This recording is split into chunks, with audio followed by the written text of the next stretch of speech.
Hey everyone, welcome back to the Towards Data Science podcast. Today we're talking to Stuart Armstrong, who is a research fellow at Oxford's Future of Humanity Institute. Now, Stuart's done some really interesting work figuring out some of the properties that general forms of artificial intelligence will have to have in order to make them safe and desirable. He's done that work not only with people at the Future of Humanity Institute, but also with folks at firms like DeepMind. He's a deeply thoughtful person, and he's dealing with important and fascinating problems that humanity is going to have to grapple with at some point down the line. So it's just fascinating getting his perspective on all those issues, and I hope you enjoyed the conversation as much as I did. Hi, Stuart. Thanks so much for joining me for the podcast. Thank you. You've covered so many different topics in the area that we've been exploring lately on the podcast. First off, though, I'd love to get a bit of a sense for your bio. How did you discover this space, and what was your journey? Have I become a wise old man of the AI and existential risk field? Possibly. So it starts very simply. I was doing maths. I heard about the FHI. It seemed incredibly cool to work on the problems there. I tried to get a job. I failed. I hung around there while working close by. Eventually, they took pity on me and gave me a job, and I've been working there ever since. And at some point along the way, they made me care about the problems deeply and personally, which is a bit of a bastard move on their part. So I'm stuck there for the foreseeable future. And what are some of these problems? What were some of the things that captivated you?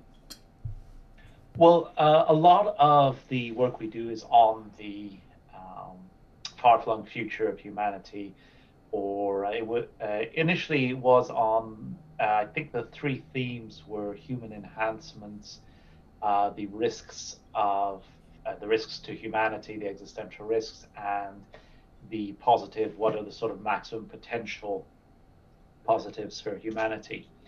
But it emerged that we didn't have equal leverage on all of these areas, and they weren't all equally important. Human enhancement didn't seem as powerful, or doesn't seem as powerful now as people thought initially, especially the sort of biological enhancement that people think about. A smartphone may be more of a human enhancement than any sort of memory drug that we could ever get in the near future. Still a bit of work on that, but and the big positives, well, it emerged that there wasn't much that we could actually do there. It seems that that trusting the future to sort out its own positives is actually quite productive, and it's hard to beat that baseline. But in terms of existential risks and avoiding them, now that turned that it had a massive amount of positive returns. So that tends to be so. We didn't set out to be sort of doom and gloom, and the end is nigh. But it turned out that was the more productive area to be working on.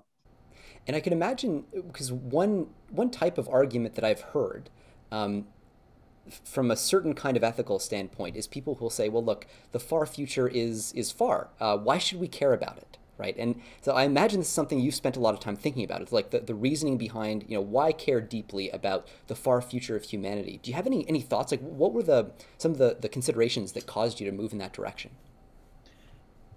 Well, the far future is far in terms that it's obscure.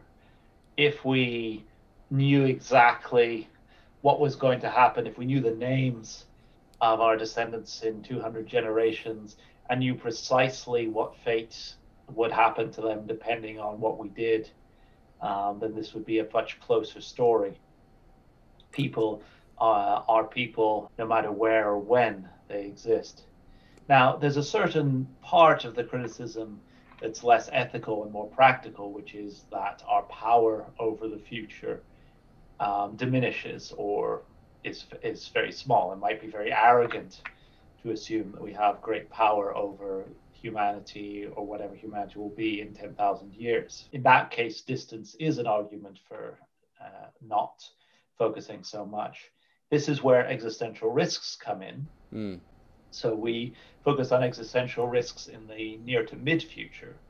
in the next 100 or 200 years, mainly, or shorter timescales than that, because if humanity gets wiped out, well, the one thing we know about the far future is there isn't going to be one. If, for instance, right this moment, we prevent humanity from getting wiped out, this has a massive influence on the far future, Right. just by allowing humanity's far future to exist. So the practical argument does not apply for avoiding existential risks. What are the risks that you consider the most likely to materialize? All of the risks are ranked differently in terms of how predictable they are, how deadly they're likely to be, and a few other factors. So if we look at one end of the scale, a potential existential risk is a meteor impact. And we're actually we've got pretty good numbers on this. We're counting the sizes of the various, we're counting the various asteroids of various sizes, seeing their trajectory, estimating how often these intercept Earth and those kind of things. And we're getting better and better data on that all the time. And the risk, it turns out, is low, sufficiently low that we probably can ignore it for, say, half a century or a century. And by that point, if we continue as a technological civilization, we'll probably be able to shield ourselves from it. What do the risks happen to be, sorry, for that category of event? I don't remember. The numbers were just very low. So we can trust it to sort itself out technologically. Yes, I mean, it's worth keeping an eye on. Yeah. And there are people keeping an eye on. In fact, this is another positive thing. People are working on that. Interestingly, at about the same time that we realized the risks were lower than we thought, people started taking the risks more seriously. Oh, wow. Less of a science fiction, more of an actual. So the seriousness with which we take the risks seems completely disconnected from the probability of it happening. Do you think that has something to do with how easy it is to imagine? Because when I think about a lot of the risks that people poo-pooed, like, pandemics is maybe a great classic example now that we're living through it. But, in 2019, it would have been impossible to imagine a whole world in lockdown, et cetera, et cetera. Whereas like something like an asteroid impact, there's something kinetic, something physical about it that maybe is more compelling. Do you think that's part of it, or is there another explanation? I think things just go in fashions, or um, and maybe it was because there was very little work on it. So the people who were talking about asteroid impacts were tended to be probably more fringe people or not as many. But then when you get serious scientists doing conferences on this risk there, then it becomes respectable. And that seems to be part of the dynamic. We build for the previous risk. So that's for pandemic. I'm pretty sure we're going to have much better anti-pandemics in 2022 than we had in 2019. In that case, that gets us to a category of risk that is likely, if it materializes, to only happen once. And then like that's curtains for human civilization. I guess those risks we can't learn from, we can't iterate on them and kind of like, intergenerationally or within a generation get better at dealing with them. What are some of the risks that fall into that category? Because I know you spent a lot of time thinking about those too. Here's where we get sort of civilization collapse or technological risks, mainly. The sort of top in this area would be AI, artificial intelligence, which is a very annoying risk to deal with because it's extremely difficult to predict. Unlike asteroid risk, if you want, at one end was the most predictable. AI is one of the hardest. We don't really know what the capabilities of any machines that we might develop might be. We don't know even if it is dangerous, though there are quite strong arguments that it should be. And we don't know its capabilities. We don't know how it might be controlled. We don't know what society will look like and whether it can exploit flaws in society and so on. But one of the reasons why AI, despite having probably a relatively low risk of happening, is that science fiction and stories tend to make us think that large bad thing happens, civilization immediately collapses, and depending on the moral of the story, everybody dies or a plucky group of adventurers rebuild civilization. But actually, looking at history, those two things don't happen often. Civilizations do not collapse easily. Sometimes they splinter, but states just don't fall easily, and they don't stay fallen unless there's, say, warring groups around them. And even when you're in period of anarchy, like Somalia most recently, and China, I think in the 20s and 30s might count. But even in those sort of periods, it wasn't mass death for everybody. Yeah. And in places, it was quite tolerable. So it's not just the big thing.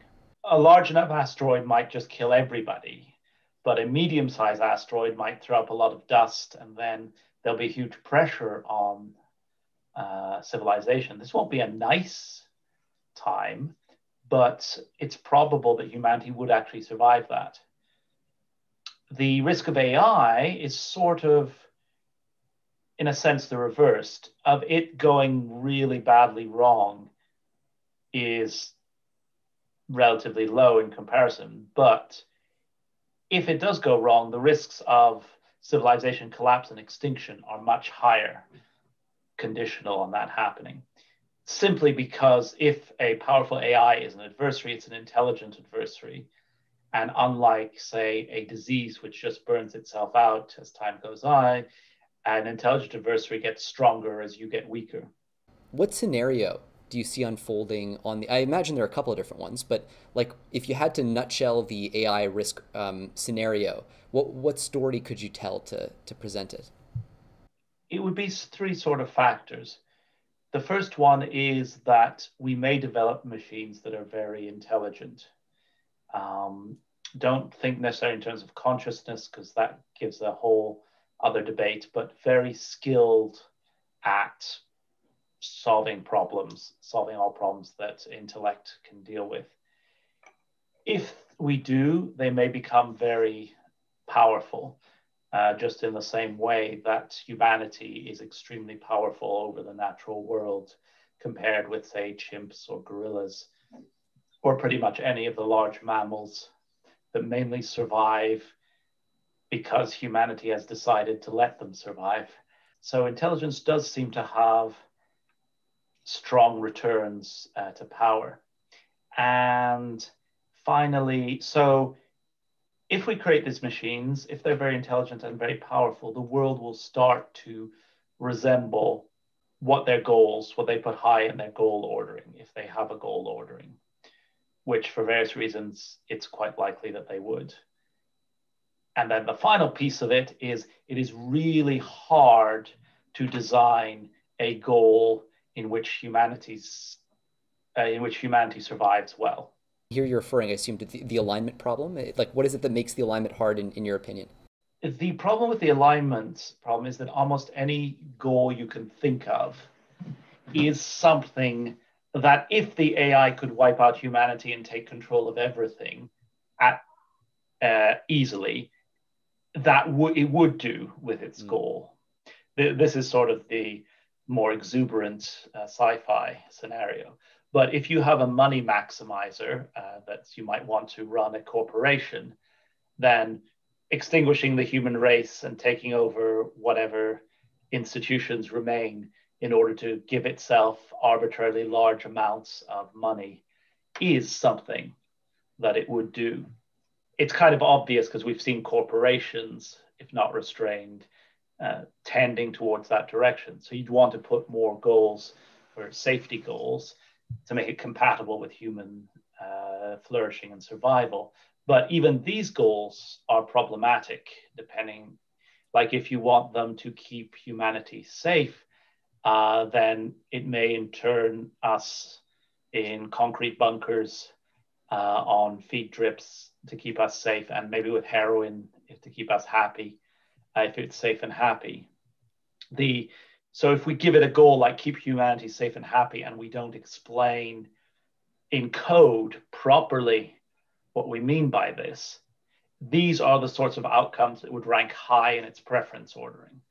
Now, it doesn't mean that it'll be immediately doing that. It just means it'll be pushing society in that direction, and over the long term may get there. So some people at this point feel, well, that's a rather dumb AI if it didn't realize what we meant by safe and happy. Unfortunately, it will realize what we meant by safe and happy. It just won't care. It'll follow the goals that we've given it or programmed in it, or the mixture of learning and programming or whatever tended to, even if it knows precisely what our goals should have been or would have been. There's no easy way to get it to follow those. And it also seems like a related problem here is that humans themselves don't even know what we want out of life. I mean, the fact that that's like if you asked the average human, you turn them into a cosmic overlord and gave them infinite superpowers, it's like it's not obvious that they would make decisions that would give you anything particularly utopic. It seems like the human problem, the problem of not knowing how to set human goals is related to this. Do you see a connection there, or are these sort of more separate problems than that would imply? They are they are related, though I've had a slight difference in perspective recently. It's not that we don't know our goals. It's that we do know our goals, but only in familiar environments. Mm. So it's not so much that our goals are undefined.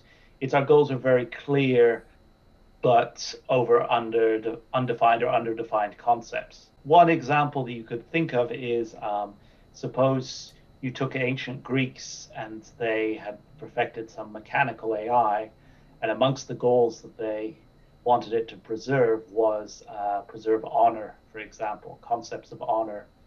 Honor must be rewarded, say that's one of their goals there. Now, what does honor mean nowadays? So you port this AI to now. Honor is basically, it's very unclear, and there are multiple ways you could have extended what the ancient Greek concept is to the world of today.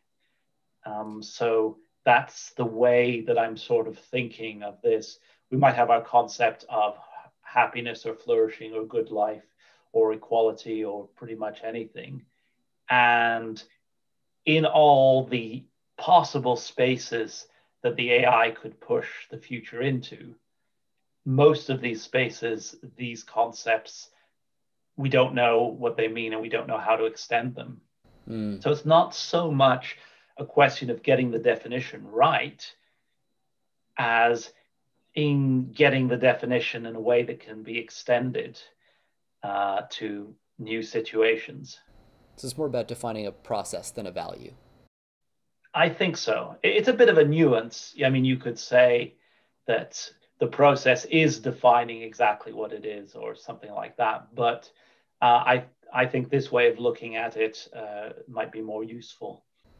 Do you think that there's also a problem of consistency between humans and among humans in the same era? Like, the values of the median human in, the United States versus those of a typical person in say, Europe or China, these are going to deviate quite significantly, and it's sort of hard to imagine a single set of moral or ethical frameworks that an AGI could apply that would make everybody happy. I don't know, maybe it's a fallacy to be that rigid in my thinking and say like, okay, the single rule has to apply to everybody. But do you see that as part of the challenge here? Even if we could kind of explain exactly what we wanted to these systems, that what we want might differ from one culture to another? I think that's much less of a problem, to be honest, because the differences between humans, though they appear huge from the inside, tend to be relatively small from the outside. Getting the AI in a vague ballpark of something human-like seems to me the bigger part of the challenge. Now, the main difference between different humans' moral systems tends to be, to a large extent, who gets to count as worthy of moral concern and who doesn't. That's, I think, the biggest difference in practice. And doing trade-offs between different people's preferences, even moral preferences, is the kind of thing that an AI could do. And it doesn't have to do it perfectly, and I don't think there is a standard of perfection, but there are approximate ways of doing it should be fine. It does make sense. I mean, from that outside view, when you look at the collective whole of humanity, everybody does want certain things, it seems, or at least there's some, there's some sense that everybody wants to be loved, everybody wants to be appreciated. What those things, how those things might manifest, maybe change in one culture or another, but that fundamental need, I guess, still feels pretty consistent. But I'm not saying it's not going to be a challenge. I just feel that it is, in a sense, well, it's not the challenge I'm working on, and I think it is easier once you've got the AI in this area to come up with something adequate from that. And how optimistic are you? I mean, because you mentioned you think it's a low probability event with very significant implications. There's obviously a debate in the AI safety community. Some people think it's almost certainly not going to be a problem to the point where you can almost ignore AI safety or AI alignment. Other people think or seem to think it's almost guaranteed that this is going to be an apocalyptic event at some point in our future. Where do you fall on that, and what are some of the arguments that you see on either side? Like, what are some of the most compelling arguments for the proposition that this is going to be a catastrophe for sure, and what are some of the best arguments you've heard against? The problem with most of these arguments is that they're extremely overconfident. People know that they would have difficulty guessing who the US president would be in 10 election cycles, say. Even though the US president is almost certainly born today, so for in 10 election cycles. So you'd think that here's the list of all the people today in 8 election cycles. They're in there somewhere. One of these is going to be a US president. So, but when you do predictions like we might have AI, and these are the features of AI, which I think is a lot harder than what is the US president in 8 election cycles, then people seem to get a lot more confident that no, this is definitely not going to happen, or this is definitely going to happen. It seems that the less we have to work with, in a sense, the more confident we get. Yeah. You might sort of see the contrast between economists and historians who vehemently disagree with each other, and physicists who have a lot more data and who tend to be much more nuanced or very or close to each other. Actually, I'll add to that too. Just the area of physics that I worked in back in the day was this kind of niche area called interpretation of quantum mechanics, which is precisely one of those areas where you have almost no data. You have all these different perspectives on what the data could be telling us, and they're all equally backed, and everyone is 100% confident in their respective positions despite the absolute lack of data. So sorry, it just seems to perfectly mirror what you're describing, but even in the microcosm of physics. Mm-hmm. So there's a huge amount of uncertainty. Now, what uncertainty does, it tends to push you towards the middle. So if I was to say AI, super intelligent AI is definitely going to happen, and it's definitely going to be an existential risk, that would be completely stupid. But saying that it's definitely not going to happen is also a very wrong position to take, because we just don't have the evidence. As I say, we have arguments. So the case for this could happen is what I sketched out. AIs are getting more powerful. Intelligence seems to correlate with power. Powerful entities push the things in various directions. And empirically, getting them to push in the right direction is very, very hard. So now this argument seems to rely on various things happening together. So getting a powerful AI, getting as an intelligent AI, the AI getting powerful. That's the sort of argument that convinces me that there is a risk, which varies depending on how I think about it, between 20 to 40% range of powerful, potentially disastrous AI. Other people can slice it differently, but I would be very hard pressed to find any reason that it would go below 5%. And I'd still be working on it if it was 0.1%. So there's ample probability there for me to work on it. Just because the impact is so high? Yes. The positive impact too. If in a scenario where the AIs are really powerful, if you get them aligned with humanity, then you get a wonderful Utopic vision, yeah. Yeah, utopia is in a proper utopia, a place that would be fun to live in, and you would get a lot of interesting and varied experiences, not the standard utopias that people write about, which are very boring. That I would see as a failure. Do you think that the difficulty of outlining what a utopia might look like is part of what hints at how hard this problem might be? Maybe one way of seeing it is that we seem much better at describing hell than describing paradise. So it's much easier for us to list the bad things than it is to list the really good things. And most utopias, if you look at them, it's we've removed all the really bad things. That's their main feature.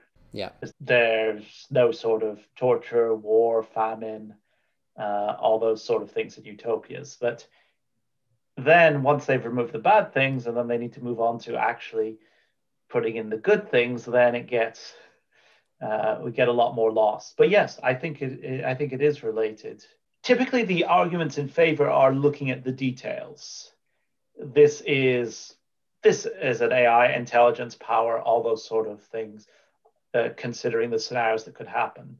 The counter arguments tend to be looking at it from the outside, saying this is a revolutionary technology, but humanity has dealt with revolutionary technologies many times in the past.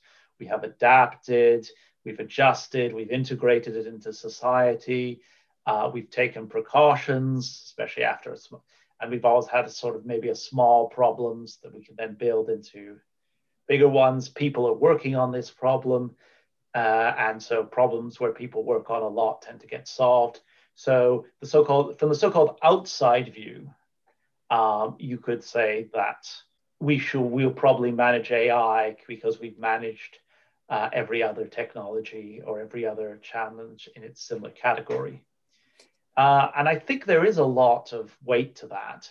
I just fear that it may prove to be something that has the skills of a general human intelligence in software form and run at high speeds, that in this case, the inside view is worth looking into. So two counter arguments. The first is the outside view, and the second one, which I kind of mixed in, is we will sort it. That's a view in a sense that I've moved closer to myself because I'm getting more confident that we may end up sorting this kind of thing successfully. I can see the beginning of a path from where we are now to very safe superintelligences. What are some of the things that have nudged you in that direction? Well, it's all very hazy at the moment, but I felt that before, when dealing with AI safety, we were climbing a staircase in the dark. We didn't know what the steps were. We didn't know how many there were. Now it's still dark, but I can kind of see the pathways to the goal and how they might need to be combined and what kind of work needs to be done on each one. And what are some of those steps look like that have come into view recently? One thing that I was looking at, so I've tried a lot of different approaches to AI safety, making safe oracles. Hey everyone, just going to break in here really quickly and explain what oracles are in the context of AI safety for anyone who might not have heard of them before. So an oracle is a specific kind of AI that's only capable of answering questions. And the hope is that by imposing that constraint, we can reduce the potential harm that a superintelligent AI could do if it were misaligned with human values. I've tried a lot of different approaches to AI safety, making safe oracles, making reduced impact AIs, getting them aligned in a variety of other things, trying to reduce their power. And after a while, I felt that, in a sense, the same problem kept on coming up, which you could see in a very, very generalized form as the out of distribution problem for machine learning, in that we know the concepts that we use break down in the exotic or extreme scenarios that intelligence could push towards. And I think that addressing this directly is part of the problem. That's what one of my current big projects. Another one is formalizing, what does human preferences mean? How can we sort that out? So I've got a paper showing that it's impossible in principle. So in theory, it's impossible because you cannot get the preferences of a potentially irrational agent. But I think that in practice, I can see how we can get there, how we can identify the preferences, put them together, or at least a path towards that. So I think we are making progress on defining human values, idealizing human values and figuring out how to get the AIs to learn it, how to extend features to new environments, how to solve symbol grounding, not in the philosophical version, but in the practical version. And what is symbol grounding? Like, what's the significance in terms of AI safety? So symbol grounding is that you have some mental symbols in your head, like for other people, food, stuff like that. And how do we know what these correspond to in the outside world? In the very early years of AI, we just named symbols after what they were supposed to represent. And we thought that if something was called pain inside the AI, or something was called probability or beliefs and changed in the right way, that would be enough to make it have those properties, which turned out mainly not to work. So how do we know that this symbol in the brain of the AI means something in the outside world? And I've been looking at it from the practical point of view rather than the philosophical. So rather than wondering what is the meaning of this symbol, I'm more doing, okay, this is a symbol inside the AI. These are features of the outside world. Do they correlate? Can we tell something on what's going on in the outside world by looking at the symbol inside the AI's brain? Can we tell what the symbols in the AI's brains would be by looking at the outside world? If there is a strong correlation, I would say that this symbol is grounded or relatively well grounded. This is actually really interesting, by the way, because I did a podcast. I think the last podcast, as of right now, that I recorded was with a professor of neuroscience who's focused on consciousness. And oddly enough, this idea that you're mentioning, like your description of grounded symbols, does actually seem to map on to at least one of his definitions of consciousness, which was just that essentially that there'd be a correlation between the symbols in our brains and the actual objective facts on the ground in reality. It is a rabbit hole, but is there something about our own experience of the world that we should be paying more attention to as well when we look at AI safety? Like, do you think that's a fruitless line of research and thinking to say, I'm going to think inwards, I'm going to do some meditation, see if I can explore subjective experience a little bit more to get some inspiration on this? I'm not necessarily convinced that would be fruitful. I think you can have well-grounded symbols without any trace of consciousness. If you know someone well, then their name is a very well-grounded symbol of themselves. So the written name could in this, okay, but maybe that's stretching it, but you can see in algorithms that are running various things. If they run them well, then you can, well, by this semi-formal theorem and also by practical experience, then you should be able to identify inside them the symbols that correspond to the concepts that they manipulate outside. And so you don't seem to need consciousness to deal with that. Now, consciousness seems to deal with symbols in certain interesting, unusual ways. Yeah, so I don't think, especially for the moment, that there's all that much to be gained in going down that route. It's there's more of X paradox. Everything that's easy for humans is hard for computers, and vice versa.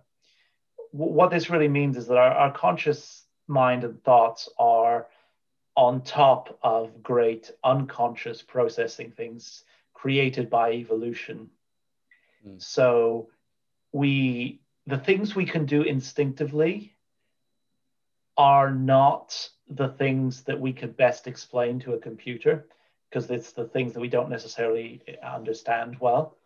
Do you think that, I mean, ultimately, and this is of course one of those like long run things, but once we do have AI systems that can do what is effectively like a kind of subconscious processing, will we have things that we have to consider conscious? Like, will we have to factor them in terms of, you know, when we, as you said earlier, you know, the differences between different moralities often involve deciding who's in and who's out, who counts as a person and who doesn't count as a person. How would we even get to the point then where we're deciding, okay, like this machine actually gets a vote, gets a say? And, you know, I mean, obviously that's a whole rabbit hole. I mean, you could replicate machines, turn them into the only thing that matters. And I guess that's a potential path forward. There's maybe an order of operations or a priority issue here. I have no doubt that we could make a conscious machine by any reasonable definition of consciousness we could come up with. Again, consciousness is something that's underdefined for the moment. But I would first want to avoid disasters before thinking about the rights of the AIs and those kind of issues and their moral status. Now, of course, vast amount of suffering AIs is also a existential disaster, I would say, or catastrophe. So that is also something to avoid. But I think that let's think about the rights of the AIs is the kind of human reasoning that we fall into too easily. Whereas the first priority is to ensure that humanity survives, is safe, is flourishing. And then we can see if we can draw the circle wider. It might be reasonable if we're going to create, say, 10 trillion AIs to run various things of the world. It'll be very important to know whether they're suffering or not. But in our first powerful AIs, I would go with safety first. The ethical imperative is to ensure that these machines are safe and allow a safe future. The other thing is that humans we see gods in clouds and rock formations and volcanoes. We see consciousness very easily in things that are not conscious. And this is a potential avenue of exploitation for imagine a non-conscious AI. This might be an avenue that it could follow. So I would think that we should err on the side of thinking that the AIs are not conscious, even if we think they are. Not interesting. In terms of giving them power and autonomy. In terms of preventing their suffering, we should probably think they are conscious, even if we think that they're not. There we should be conservative in the other direction. But in terms of giving them power and autonomy, we should be willing to think of them. These are extremely dangerous, potentially psychopathic, potentially non-conscious things that can appear conscious to us if they so choose. Once we're safe, then we can start releasing them. Speaking of the appearance of consciousness, one thing that I think has caused a number of people to update their views on the prospect of general intelligence in the medium term is some of the large language models that we've seen recently coming out of, in particular, OpenAI, but then after, I think Google's come out with something even bigger. GPT-3, like, has been obviously all over Twitter, all over the internet, really impressive stuff.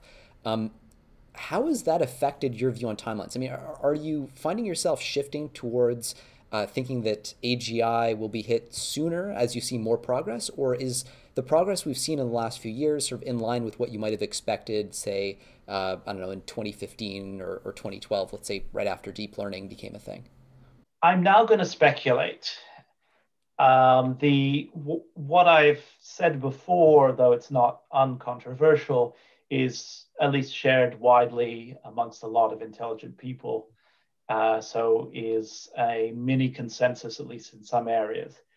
What I'm about to say now is just my own opinion. I think that actually GPT-3 may be a sign that we will not be getting general intelligence so rapidly. This is connected with my ideas on symbol grounding. The basic idea is that it seems that great, almost human-like performance can be achieved by mimicking humans with the right and having the right architecture. A lot of data of what humans have done. And GPT-3 does not seem to have what we would call understanding or general intelligence. If you sort of push it more on some of its answers that seem smart or dig in more or make it generate longer, it is at some point going to make a mistake that reveals its lack of understanding. Now, it's very impressive what we've got, but this suggests to me that it's actually possible to imitate a human with very little level of understanding, at least in creating texts. That means that you can't really create something if you don't have a benchmark for it. So one of our best ways of measuring understanding used to be variance of Turing test. Hey everyone, just jumping in here again. I'm guessing most of you are already familiar with the Turing test, but quick clarification just in case. A Turing test is an experiment that's designed to determine whether an AI's behavior can be distinguished from that of a human being. And it was initially hoped that Turing tests could be used to determine when AIs were finally at the point where they were actually thinking in the way that a human being might. But it's since become clear that that idea has quite a few loopholes, and most people have given up on the idea of the Turing test as an interesting measure of the performance of artificial intelligence. One of our best ways of measuring understanding used to be variance of Turing test, variance of just outputting texts, seeing if it was coherent and stuff like that, or human-like. And we've got to the point where we have very human-like texts, but no real understanding. That suggests to me that we don't have any real way of measuring understanding. So I don't think, since we don't have a way of measuring understanding, it's very hard to optimize for this or to aim for it. One thing I was thinking is, can GPT-N or whatever create concepts beyond what humans have done? Oh, interesting. What I'm thinking is bring us back to 1904. Give GPT all the data that has been produced then in the world. Remove a few papers by Lorentz and very few others.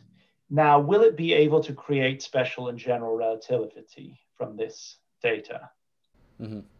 I suspect it wouldn't, because in order to do that, you have to learn physics, learn that these are rules, generalize there, connect this with the experiments that are done, and then come up with a new theory that connects these things together. Whereas what I think GPT-N or GPT-3 would do, and GPT-N probably would do as well, is look at physics papers as linguistic texts, construction, or as a social endeavor, and see and create things that are similar or that tick those boxes or that work in those things, okay, so physics papers have this kind of structure. They talk about this thing. They connect this. They have this amount of data.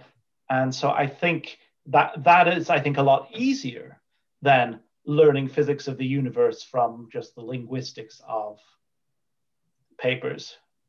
Correct me if I'm wrong, but it would seem like this argument would sound something like papers vary more by the language used by the authors than they do in terms of the content of those papers. So like if GPT-N is interested in just like, it's an autocomplete algorithm, fundamentally that's what it is.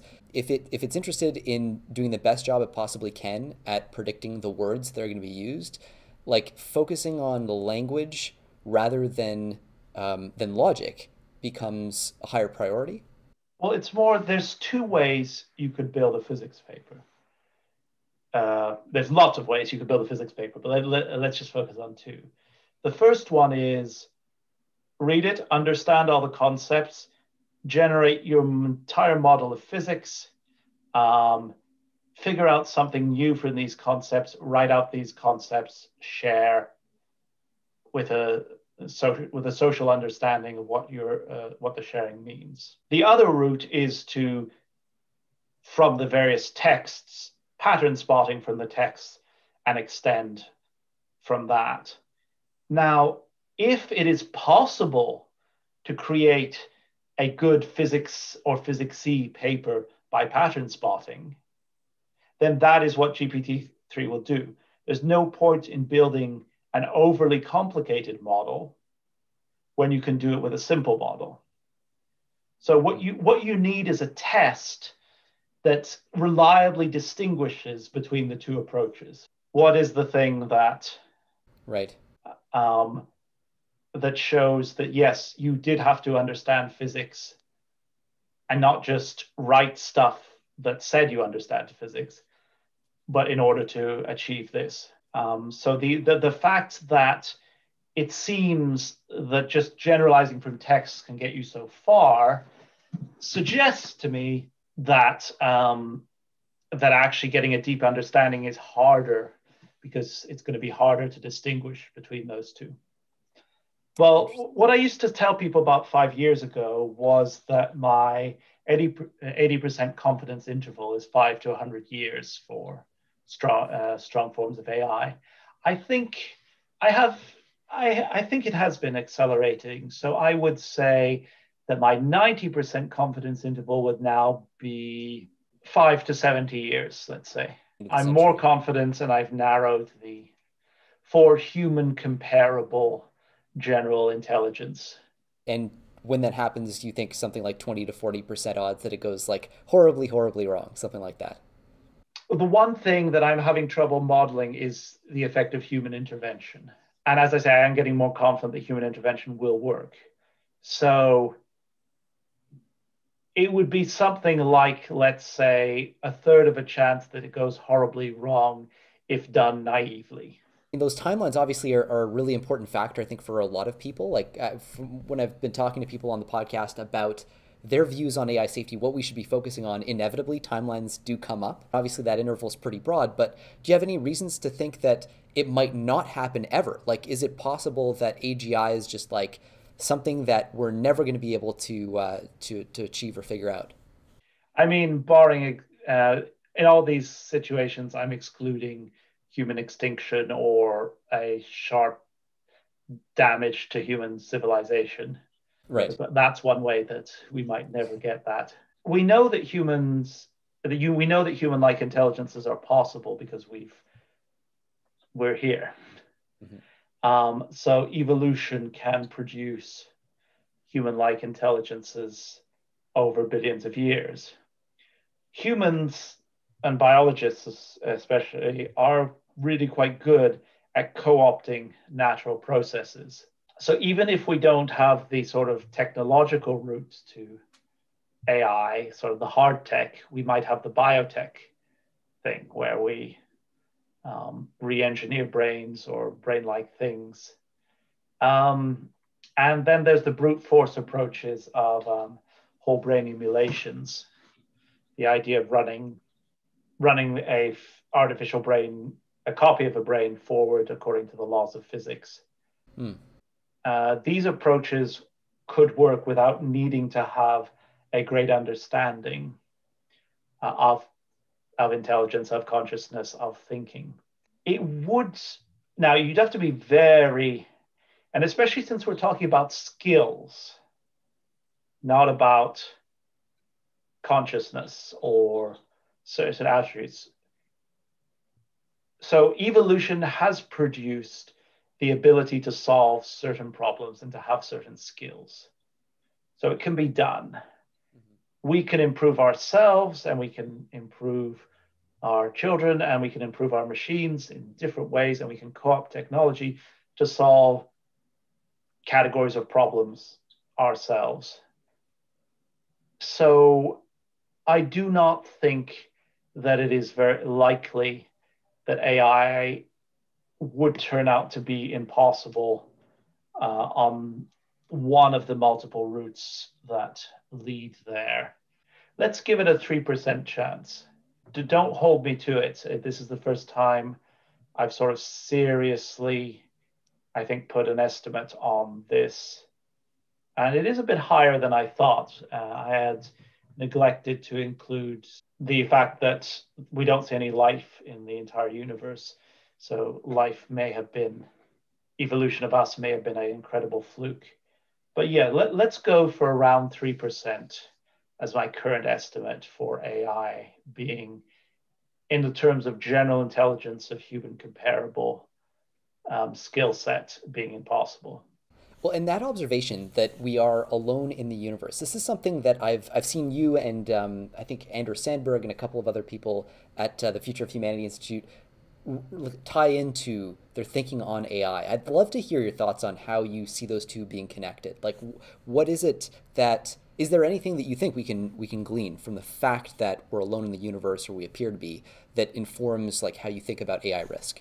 Initially, we looked at the Fermi paradox, the "where are all the aliens" paradox, as information for human risks. Because one explanation for the Fermi paradox is that advanced civilizations always destroy themselves before they reach a certain level of capability, before they become star spanning, basically. So this is why. And then when I looked at it, and I found it was surprisingly easy to expand across the universe for certain values of easy, which means that basically any civilization that has control over their solar system for more than a few centuries should be able to start a massive colonization of everything.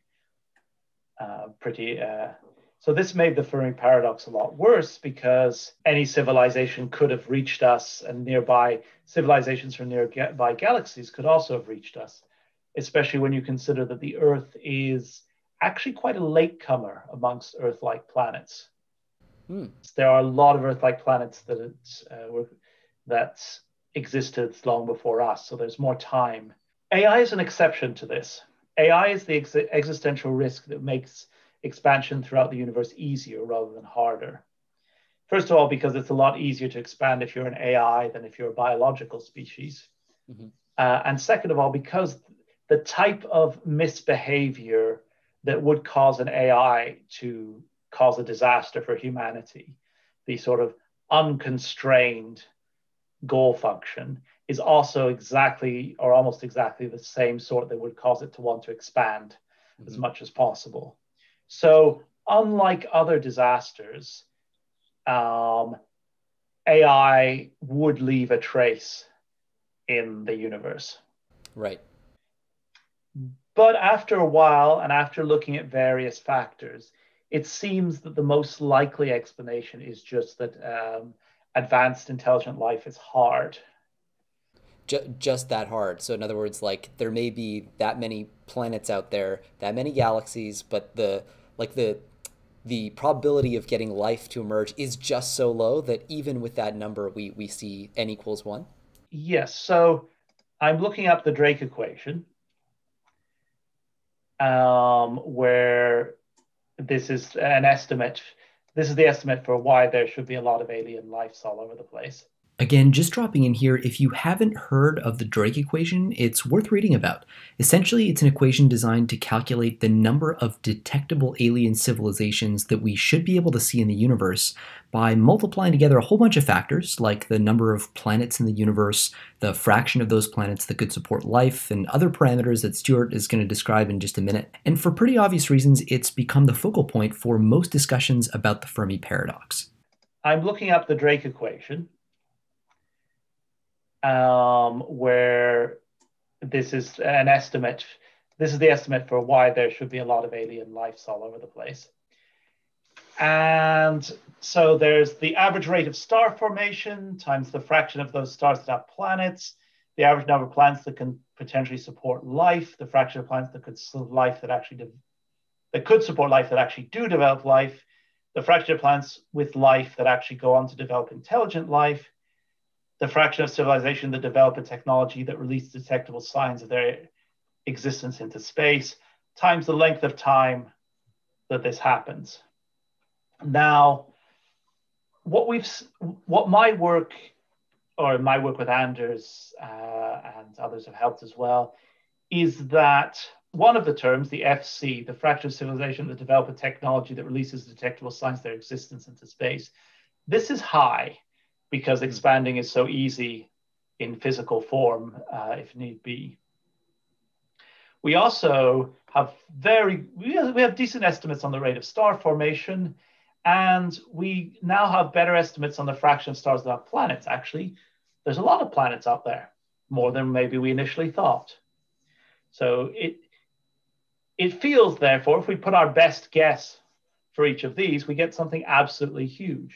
But let's look at some of the intermediate ones. The fractions of planets that could support life, and the fraction of planets that do develop life, given that they could support life, and the fraction of planets with life that go on to develop intelligent life. All we have here is guesswork. Yeah. Complete guesswork. And maybe our best guesses are that these are 1%, which would give lots of civilizations across the galaxy.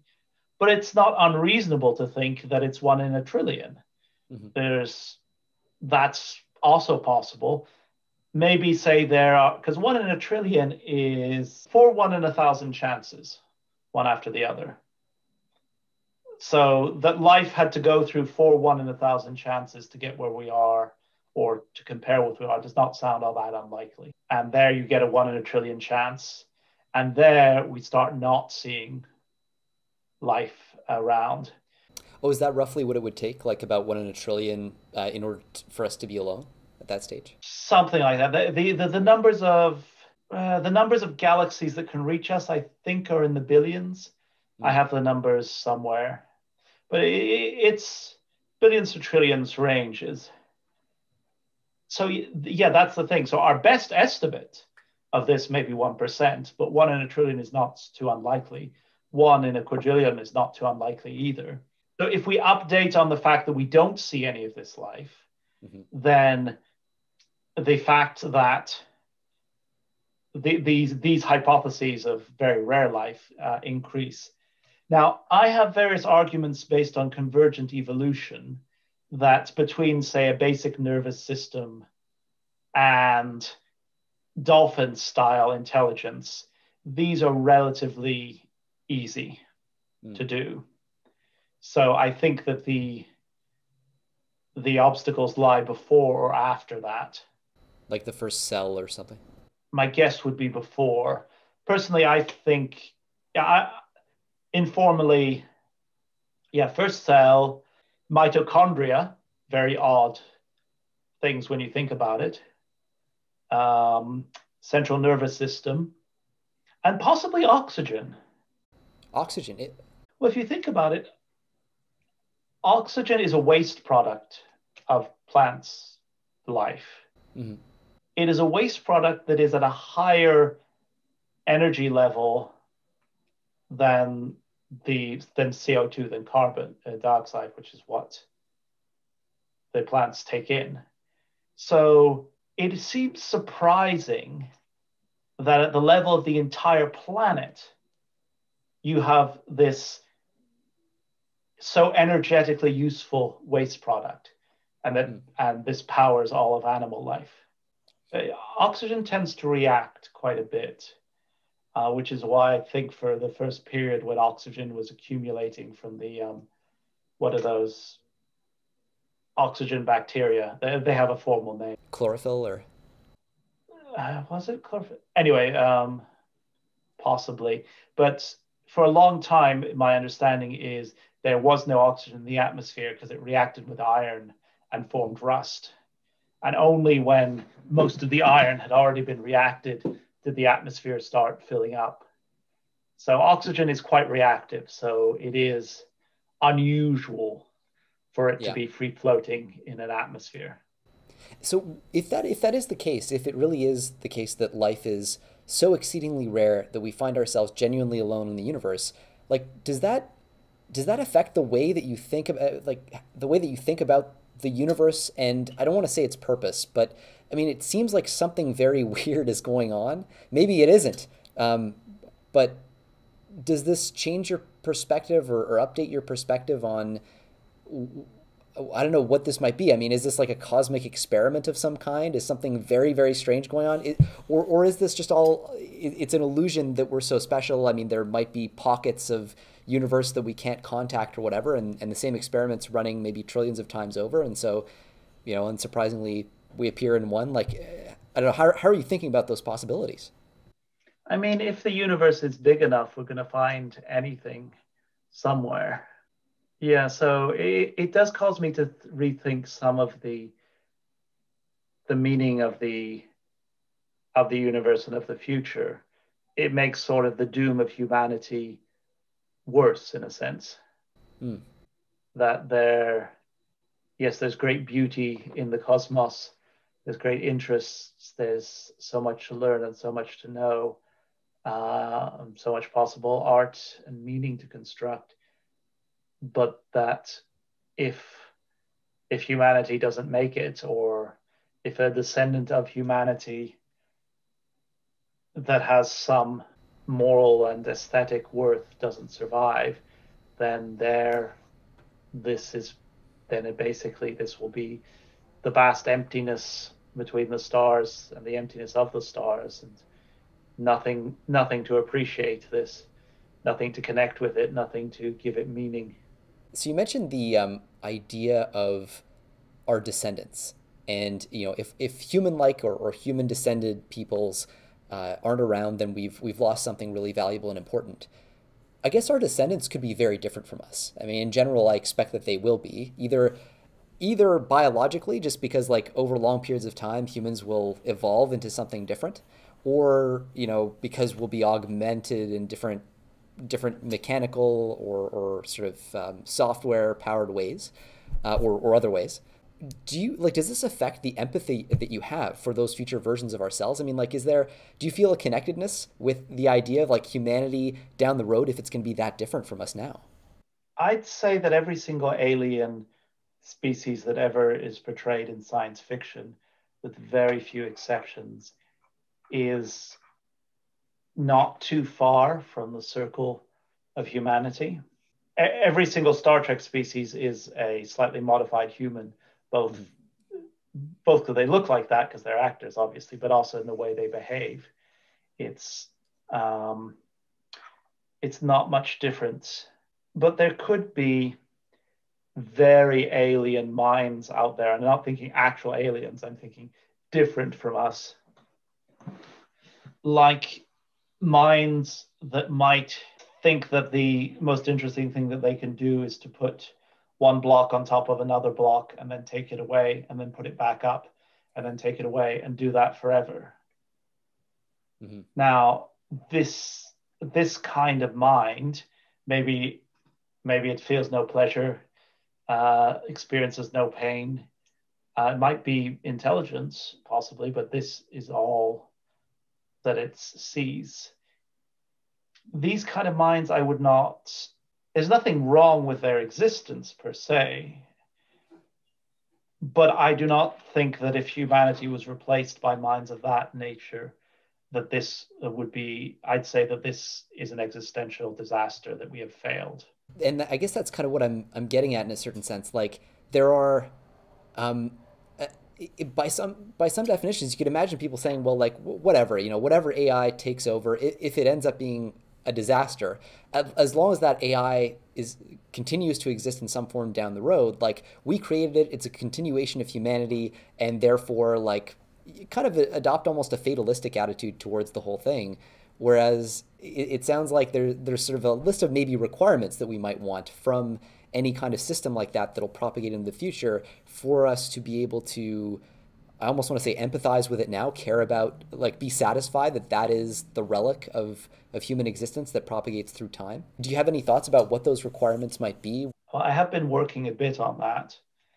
I mean, entities with a sense of identity would be a quite useful thing to have. And there's no reason that this would happen naturally for, say, algorithms that can get copied, turned on, turned off, spun up. There's no reason that they would naturally have a sense of identity that's anywhere close to our own. I draw my circle of what counts as human much more broadly than many people. But I think that people don't realize quite how vast mind space, so the possible minds, is. So I think that a generic outcome of a generic disastrous AI is well outside human mind space, even very broadly drawn. Yeah. Yeah, I mean, I guess it's like in the same way that an ant would not be able to imagine the mind space that could exist above it, like, or a bird. Humans have the same problem. I wouldn't really say it's not so much above it, or it's just differently. It's just different. Because you can imagine a sort of super intelligent human, and you can imagine something that's super intelligent and is not a human in any way, shape, or form. And so it's not really a question of power or being above or so much. It's, do they have any of the things that make human life worth living? Or, I mean, what are the sort of features which, if you heard that the next generation was going to lack them or have them, that you would think that this was bad? Let's take something as trivial in the scheme of things. What if the next generation could never feel anger? I think that'd be complicated. It feels like part of the human experience somehow, but I also feel quite All biased. I've done is a small modification here. Yeah. And I've taken out something that's generally seen as negative. Anger is not seen as a positive. But entities that cannot feel anger, what are these? This seems very weird. Then we sort of say, well, if they don't feel love, if they don't have a sense of personal identity, then they don't feel anything, arguably. Or the philosophy, it gets complicated.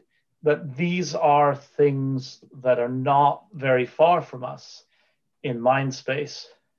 Mm-hmm. So I think we have to be proactive in saying that we want at least a chunk of our descendants to have something that is in a broader human span.